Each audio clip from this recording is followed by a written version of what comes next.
एक अंधेरी रात में विक्रमादित्य के महल में एक बूढ़ा संत अचानक प्रकट हुआ।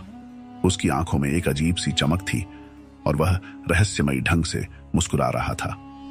राजा विक्रमादित्य ने संत का स्वागत किया, लेकिन संत ने सीधा कहा, महाराज, यह केवल मेरे छद्म रूप में तुम्हारे सामने हूं। असली स्वरूप देखना है तो मेरे साथ आना पड़ेगा।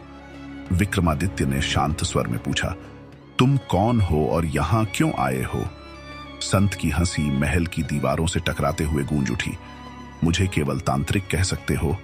मैं तुम्हारी शक्ति की सच्चाई जानने आया हूं, लेकिन क्या तुम मेरे मायाजाल से पार पा सकते हो?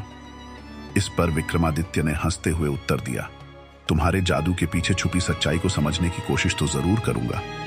तांत्रिक ने एक काला धागा विक्रमादित्य को पकड़ाया और कहा, इस धागे को पकड़ते ही तुम मेरी दुनिया में पहुंच जाओगे। यदि तुम वहां से वापस लौटे तो तुम सच में महान राजा हो। विक्रमादित्य ने धागा पकड़ा और अचानक चारों ओर एक घना अंधकार छा गया।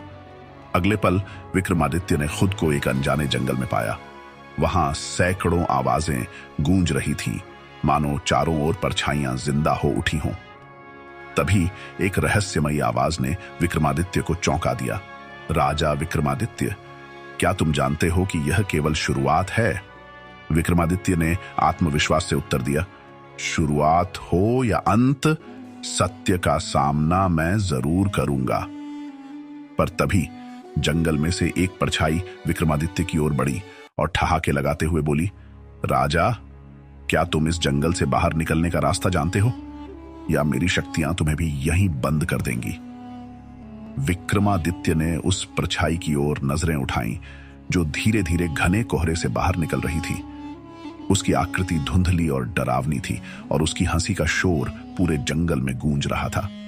विक्रमादित्य ने अपने आप को संयमित करते हुए कहा, जो भी हो, इस रास्ते को समझकर ही वापस लौटूंगा। परछाई ने धीरे से कहा, अच्छा, तो चलो देखते हैं तुम्हारी ताकत और बुद्धिमानी कितनी है।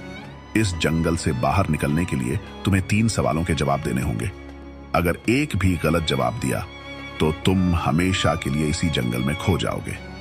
विक्रमादित्य ने आंखें बंद कर अपनी आत्मशक्ति को मजबूत किया और फिर बोला, पूछो, मैं तैयार हूं।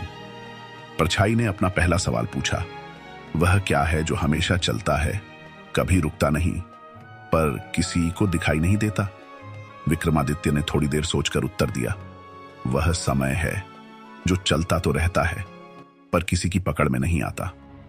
परछाई थोड़ी चौंकी, लेकिन उसने मुस्कुराते हुए कहा, ठीक है, चलो दूसरा सवाल सुनो। उसकी आवाज में अब एक गंभीरता आ चुकी थी।